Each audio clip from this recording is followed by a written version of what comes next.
السلام علیکم ورحمۃ اللہ وبرکاتہ۔ ہم نے ایک سلسلہ شروع کیا ہوا ہے مرزا قادیانی کی کتب سے وہ حوالہ جات پیش کرنا جو توہین پر مبنی ہیں اور کفر و ارتداد تک لے جاتی ہیں۔ آج کا ہمارا موضوع ہوگا انبیاء کے معجزات۔ انبیاء کرام علیہم السلام میں امتیاز یہ ہے کہ ان کی دعوی نبوت کی صداقت کے لیے ایسے امور اللہ تعالیٰ ان کے ہاتھوں پر ظاہر فرماتے ہیں جو انسانی طاقت سے خارج ہوتے ہیں، اور جنہیں دیکھ کر مخلوق کو ان پیغمبروں کی صداقت و حقانیت اور من جانب اللہ ہونے کا یقین ہو جاتا ہے۔ اسلامی اصطلاح میں ایسے امور کو نشان یا معجزہ کہتے ہیں۔ بہت سے گزشتہ انبیاء کے معجزات کو اللہ رب العزت نے قرآن مجید میں بھی بیان فرمایا ہے، جیسے حضرت عیسیٰ علیہ السلام کا مٹی کے پرندوں میں روح پھونکنا، اندھے کو بینائی دینا اور باذن اللہ کہہ کے مردوں کو زندہ کرنا، حضرت موسیٰ علیہ السلام کا ہاتھ کا روشن ہو جانا، سمندر کا راستہ بنا دینا، عصا کا سانپ بن جانا، حضرت ابراہیم علیہ السلام کے لیے آگ کا گلزار بن جانا، حضرت محمد صلی اللہ تعالی علیہ وسلم کا سفر معراج، شق قمر وغیرہ۔ غرض قرآن مجید میں بہت سارے انبیاء کرام کے معجزات کے واقعات ملتے ہیں، لیکن مرزا قادیانی نے نہ صرف معجزات کا انکار کیا ہے بلکہ ان قرآنی آیات کا بھی انکار کر دیا ہے جو معجزات پر مشتمل تھی، جس کے سبب یہ مزید کفر و ارتداد کی دلدل میں پھنستا چلا گیا ہے۔ میں اس وقت پیغمبر علیہ السلام کے ایک ہی معجزے کو ذکر کروں گا، اور مرزا قادیانی نے اس کے بارے میں کیا لکھا ہے، پھر اس کے بارے میں ان کی جو روحانی خزانہ ہے وہ بھی پیش کروں گا۔ میں قرآن مجید کے اندر ہے اقتربت الساعۃ وانشق القمر وان یروا آیۃ یعرضوا ویقولوا سحر مستمر۔ ترجمہ: قیامت قریب آ گئی ہے اور چاند پھٹ گیا، اور اگر دیکھتے ہیں وہ کافر لوگ، وہ مشرک لوگ کسی بھی معجزے کو، کسی بھی نشانی کو، یعرضوا تو وہ اعراض کرتے ہیں اور کہتے ہیں یہ تو جادو ہے، مستمر یہ پہلے سے چلا آتا ہے۔ معجزہ شق القمر کیا ہے؟ کفار مکہ نے رسول اللہ صلی اللہ تعالی علیہ وسلم سے نبوت اور رسالت کے لیے کوئی معجزہ طلب کیا، کوئی نشانی طلب کی۔ اللہ تعالیٰ نے آپ صلی اللہ تعالی علیہ وسلم کی حقانیت کے ثبوت کے لیے یہ معجزہ شق القمر ظاہر فرمایا۔ اس معجزے کا ثبوت قرآن کریم کی اس آیت میں بھی موجود ہے، وانشق القمر، اور احادیث صحیحہ جو صحابہ کرام کی ایک بڑی جماعت سے روایت ہے، جن میں حضرت عبداللہ بن مسعود ہیں، حضرت عبداللہ بن عمر ہیں، اور جبیر بن مطعم ہیں، ابن عباس، انس بن مالک وغیرہ شامل ہیں، اور حضرت عبداللہ بن مسعود خود اپنا اس وقت موجود ہونا ظاہر کرتے ہیں اور معجزے کا مشاہدہ کرنا بھی بیان کرتے ہیں۔ امام طحاوی اور ابن کثیر نے واقعہ شق القمر کی روایات کو متواتر قرار دیا ہے، اس لیے اس معجزہ نبوی کا وقوع قطعی دلالت سے ثابت ہے۔ واقعے کا خلاصہ یہ ہے کہ رسول اللہ صلی اللہ تعالی علیہ وسلم مکہ مکرمہ کے مقام منا میں تشریف رکھتے تھے۔ مشرکین مکہ نے آپ صلی اللہ تعالی علیہ وسلم سے نبوت کی نشانی طلب کی۔ یہ واقعہ ایک چاندنی رات کا ہے۔ حق تعالیٰ نے یہ کھلا واقعہ معجزہ دکھلا دیا کہ چاند کے دو ٹکڑے ہو کر ایک مشرق کی طرف چلا گیا اور دوسرا مغرب کی طرف چلا گیا، اور دونوں ٹکڑوں کے درمیان پہاڑ حائل نظر آنے لگا۔ رسول اللہ صلی اللہ تعالی علیہ وسلم نے سب حاضرین سے فرمایا کہ دیکھو اور شہادت دو۔ جب سب لوگوں نے صاف طور پر یہ معجزہ دیکھ لیا تو یہ دونوں ٹکڑے آپس میں مل گئے۔ اس کھلے ہوئے معجزے کا انکار آنکھوں والوں سے نہیں ہو سکتا۔ ہاں، اندھا اور کانا اور نبینا تو کر سکتا ہے، وہ تو اس کا انکار کر سکتا ہے، مگر مشرکین کہنے لگے کہ محمد صلی اللہ تعالی علیہ وسلم سارے جہانوں پر تو جادو نہیں کر سکتے، یہاں پر ہی صرف جادو چلا ہوگا۔ ہاں، اطراف ملک سے آنے والے لوگوں کا انتظار کرو، جب وہ آئیں گے تو ان سے پھر پوچھیں گے وہ کیا کہتے ہیں۔ بہقی اور ابو داؤد طیالسی کی روایت میں ہے کہ حضرت عبداللہ بن مسعود رضی اللہ تعالیٰ عنہما فرماتے ہیں کہ بعد میں اطراف عالم یعنی کہ اس ملک سے باہر کے لوگ جب مسافر وہاں پر آئے تو ان سے تحقیق کی گئی تو انہوں نے کہا کہ ایسا ہی ہوا ہے کہ چاند کے دو ٹکڑے ہوئے، پھر انہوں نے اس بات کا اعتراف کیا تھا۔ یہ صرف قرآن مجید کی آیت نہیں بلکہ اس کے اوپر مختلف احادیث بھی ہیں، جیسا کہ صحیح بخاری، اس میں حضرت انس بن مالک رضی اللہ تعالیٰ عنہ سے روایت ہے، ان اہل مکہ سألوا رسول اللہ صلی اللہ تعالیٰ علیہ وسلم ان یریہم آیۃ فاراہم القمر شقتین حتی رأوا حراء بینہما۔ ترجمہ: یعنی اہل مکہ نے رسول اللہ صلی اللہ تعالیٰ علیہ وسلم سے سوال کیا کہ اپنی نبوت کے لیے کوئی نشانی، معجزہ دکھلائیں، تو اللہ تعالیٰ نے ان کو چاند کے 2 ٹکڑے کر کے دکھلا دیے،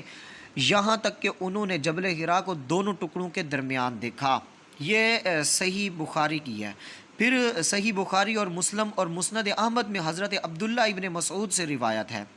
ان شق القمر علی عہد رسول اللہ صلی اللہ تعالیٰ علیہ وسلم شقتین حتی ناظروا الیہ فقال رسول اللہ صلی اللہ تعالیٰ علیہ وسلم اشہدوا۔ رسول اللہ صلی اللہ تعالیٰ علیہ وسلم کے زمانہ مبارک میں چاند شق ہوا اور 2 ٹکڑے ہو گئے، جس کو سب نے صاف طور پر دیکھا۔ آن حضرت صلی اللہ تعالیٰ علیہ وسلم نے فرمایا دیکھو اور شہادت دو۔ اور ابن جریر نے بھی اپنی سند میں اس حدیث کو نقل کیا ہے، اس میں بھی یہ مذکور ہے کہ کننا مع رسول اللہ صلی اللہ تعالیٰ علیہ وسلم بمنا فانشق القمر فاخذت فرقۃ خلف الجبل فقال رسول اللہ صلی اللہ تعالیٰ علیہ وسلم اشہدوا اشہدوا۔ عبداللہ ابن مسعود فرماتے ہیں رضی اللہ تعالیٰ عنہما کہ ہم مینا میں تھے، رسول اللہ صلی اللہ تعالیٰ علیہ وسلم کے ساتھ تھے، اچانک چاند کے 2 ٹکڑے ہو گئے اور ایک ٹکڑا پہاڑ کے پیچھے چلا گیا، تو آن حضرت صلی اللہ تعالیٰ علیہ وسلم نے فرمایا کہ گواہی دو گواہی دو۔ اور تیسری روایت یہاں پر میں پیش کرنے لگا ہوں، حضرت عبداللہ بن مسعود رضی اللہ تعالیٰ عنہما ہی کی روایت ہے، ابو داؤد طیالسی نے اور بہقی نے بھی یہ نقل کیا ہے۔ ان شق القمر بمکہ حتی صاروا فرقتین فقال کفار قریش اہل مکہ ھذا سحر سحرکم، کہ مکہ مکرمہ کے قیام کے زمانے میں چاند شق ہو کر 2 ٹکڑے ہو گیا، کفار قریش کہنے لگے کہ یہ جادو ہے، ابن ابی کبشہ یعنی محمد صلی اللہ تعالی وسلم نے تم پر جادو کر دیا ہے۔ یہ سحرکم بھی ابن ابی کبشہ، یہ ابن ابی کبشہ رسول اللہ صلی اللہ تعالی علیہ وسلم کو کہتے تھے۔ انزلوا السفار، اس لیے تم انتظار کرو باہر سے آنے والے مسافروں کا۔ انہوں نے کہا کانوا رأوا ما رأیتم فقد صدق وإن كانوا لم يروا مثل ما رأیتم فهو سحر سحركم به فسئل السفار فقال وقدموا من كل جهة فقالوا رأینا۔ اس لیے تم انتظار کرو باہر سے آنے والے مسافروں کا، اگر انہوں نے بھی یہ 2 ٹکڑے چاند کے دیکھے ہیں تو انہوں نے سچ کہا ہے، اور اگر باہر کے لوگوں نے ایسا نہیں دیکھا تو بے شک پھر یہ جادو ہی ہے جو محمد صلی اللہ تعالی وسلم نے تم پر کیا ہے۔ فقالو، پس جب وہ لوگ آئے، رأیناہ، ان سے پوچھا گیا، ہر طرف سے لوگ آ گئے تو ان سے پوچھا گیا تو انہوں نے کہا کہ ہم نے بھی ایسا دیکھا ہے۔ دیکھو کہ یہاں پر واضح طور پر پیغمبر علیہ السلام کے شق القمر ہونے کا دیکھا، اور چاند کے 2 ٹکڑے ہوئے، ایک ٹکڑا مشرق کی طرف چلا گیا، دوسرا ٹکڑا مغرب کی طرف چلا گیا۔ صحابہ کرام کی ایک جماعت اس کو نقل کرتی ہے، اور وہاں کے مشرکین نے، وہاں کے کفار نے اس بات کی تصدیق کی ہے۔ لیکن آئیے ذرا مرزا قادیانی اس کے بارے میں کیا کہتا ہے، ذرا سنتے ہیں مرزا قادیانی کس طرح اس قرآنی نصوص کا بھی انکار کرتا ہے اور احادیث کا بھی انکار کرتا ہے، اور صحابہ کرام کی ایک جماعت جسے نقل کیا ہے اور جسے مختلف علماء نے کہا ہے کہ یہ تواتر کی حد تک پہنچی ہوئی ہے، تو اس کا بھی مرزا قادیانی انکار کر کے کفر و ارتداد کی گہرائیوں تک چلا جاتا ہے۔ ذرا ملاحظہ کیجیے، مرزا قادیانی اپنی کتاب چشمہ معرفت روحانی خزائن جلد نمبر 23 صفحہ نمبر 232 میں لکھتا ہے، کہتا ہے کہ اللہ تعالیٰ فرماتا ہے اقتربت الساعۃ وانشق القمر وإن يروا آیۃ یعرضوا ویقولوا سحر مستمر، یعنی قیامت نزدیک آئی اور چاند پھٹ گیا، اور جب یہ لوگ خدا کا کوئی نشان دیکھتے تو کہتے ہیں کہ ایک پکا جادو ہے۔ اب ظاہر کہ اگر شق القمر ظہور میں نہ آیا ہوتا تو ان کا حق تھا کہ وہ کہتے کہ ہم نے تو کوئی نشان نہیں دیکھا اور نہ اس کو جادو کہا۔ اس سے ظاہر ہے کہ کوئی امر ضرور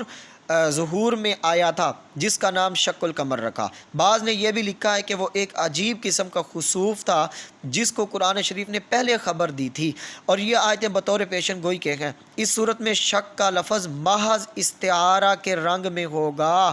کیونکہ خسوف میں جو حصہ پوشیدہ ہوتا ہے گویا وہ پھٹ کر علیحدہ ہو جاتا ہے، یہ ایک استعارہ ہے۔ مرزا قادیانی کو ایک مرض تھی، یہ کوئی بھی کام کرتا تھا غلط بیانی کرتا تھا، یا اس کی عقل سے کوئی بات ماورا ہوتی تھی، یا اس نے لوگوں کی عقل پر پردہ ڈالنا ہوتا تھا تو یہ اس چیز کو استعارے کی شکل کے اندر بیان کرتا تھا۔ بھئی یہ ایک استعارہ ہے، کہتا ہے مجھے حیض ہوا، یہ بھی ایک استعارہ ہے، مجھے پیٹ ہوا، یہ بھی ایک استعارہ ہے، مجھے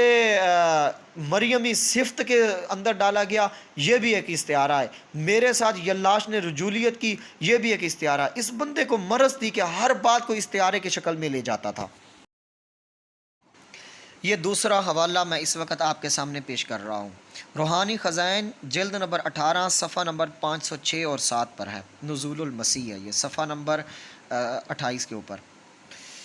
یہ آیت یعنی وَإِن يَرَوْا آیَةً يُعْرِضُوا وَيَقُولُوا سِحْرٌ مُسْتَمِرٌ، یہ سورہ قمر کی آیت ہے، شق القمر معجزہ کے بیان میں۔ اس وقت کافروں نے شق القمر کے نشان کو ملاحظہ کر کے جو ایک قسم کا خسوف تھا، یہی کہا تھا کہ اس میں کیا انوکھی بات ہے، قدیم سے ایسا ہی ہوتا آیا ہے، کوئی خارق عادت امر نہیں۔ حالانکہ پیغمبر علیہ السلام کا یہ معجزہ یہ خرق عادت ہوتا ہے۔ انبیاء کرام کے جتنے بھی معجزے ہیں وہ سب خرق عادت ہوتے ہیں، اگر عادت کے مطابق ہوتے رہیں تو پھر وہ معجزہ نہیں رہتا ہے۔ جیسے مثال کے طور کے اوپر آج اگر ہم چاند کی طرف اشارہ کر کے اس کو 2 ٹکڑے کرنا چاہیں تو نہیں ہوگا، پھر یہ عادت کے مطابق تھوڑی ہے۔ ہاں اگر ہم اس کو توڑ دیں اپنے اشارے کے ساتھ، ہر بندہ توڑ سکے، تو پھر کہیں گے کہ بھئی یہ تو عادت ہے، یہ تو پہلے بھی ہوتا چلا آیا، یہ تو بعد میں بھی ہوتا چلا آیا ہے۔ یہاں پر جو کفار نے اس قدر اعتراض کیا کہ ہماری طرف تو اس کے محمد صلی اللہ علیہ وسلم نے جادو کر دیا، اطراف عالم کے لوگوں کو دیکھیں گے، اور اطراف عالم کے لوگوں نے جب آ کر یہ بات کہی تو پھر ان لوگوں نے ماننے سے تب بھی انکار کیا، بعض لوگوں نے مان لیا کہ واقعتاً یہ معجزہ تھا، اور معجزہ ہوتا ہی یہ ہے کہ جو انسانی عقل سے ماورا ہو، انسان کی عقل میں نہ آ سکے، لیکن اس کا انکار نہیں کیا جا سکتا۔ اور معجزے کے اندر چیز کی حیت بدل جاتی ہے، نہ کہ وہ چیز وہی رہتی ہے اور آنکھوں کے اندر پردہ ہو جائے۔ فرعون اور موسیٰ جب اس کے آپس میں ان کا مکالمہ ہوا، ان کی آپس میں وہ جو ایک جادوگروں کے ساتھ ہوا، جادوگروں نے جو اس چیز کو بدلا تھا وہ حیت نہیں بدلی تھی، بلکہ آنکھوں کے اندر کوئی اس طرح کا جادو کر دیا تھا، گویا کہ وہ جو ان کی رسیاں تھیں چلتی نظر آئی، گویا کہ وہ سانپ ہے۔ لیکن اللہ کے نبی حضرت موسیٰ علیہ السلام نے جو معجزہ کیا تھا، جو اللہ رب العزت نے حضرت موسیٰ علیہ السلام کے عصا کو سانپ بنایا تھا، یہ سانپ کی شکل میں اوریجنل طور پر بن گیا تھا، یہ محض آنکھوں کے اوپر جادو نہیں ہوا تھا، بلکہ وہ چاند کی ایک چیز کی حیت بدل گئی تھی، ایک صورت بدل گئی تھی، تبھی تو ان جادوگروں نے پہچان لیا اور وہ اسی وقت اسلام لیا، وہ اسی وقت ہی موسیٰ علیہ السلام کا کلمہ پڑھ کر موسیٰ علیہ السلام کے مذہب کو قبول کر لیا اور موسیٰ علیہ السلام پر ایمان لے آئے تھے۔ اس طرح معجزہ وہ ہوتا ہے جو چیز کی حیت کو بدل دے، محض آنکھوں کے اوپر ہی وہ جادو نہ کرے، بلکہ چیز کی حیت کو بدل دے اور حقیقی معنی میں وہ چیز نظر آئے جو چیز ہے۔ یہاں پر یہ دیکھ سکتے ہو کہ مرزا قادیانی نے کس طرح سے پیغمبر محمد رسول اللہ صلی اللہ تعالیٰ علیہ وسلم سے دشمنی کا اظہار کیا ہے اور پیغمبر علیہ السلام کے معجزات کا انکار کیا ہے، حالانکہ پیغمبر علیہ السلام کے معجزے بالکل واضح ہیں۔ اس کا ثبوت قرآن سے بھی ملتا ہے، ان کا ثبوت احادیث سے بھی ملتا ہے، تو مرزا قادیانی گویا کہ اس کا انکار کرتے ہوئے اپنے آپ کو یہ ثابت کرنا چاہ رہا ہے کہ یہ اللہ کا بھی دشمن ہے، اللہ کے رسول کا بھی دشمن ہے، اور قرآن کا بھی دشمن ہے، اور دین اسلام کا بھی دشمن ہے، اور مسلمانوں کے عقائد کا بھی دشمن ہے۔ دعا ہے اللہ رب العزت ہمیں اس فتنے سے بچنے کی توفیق عطا فرمائے، اور قرآن مجید اور احادیث اور اللہ اور اس کے رسول کو صحیح معنی پر ماننے کی توفیق عطا فرمائے۔ وآخر دعوانا الحمدللہ رب العالمین۔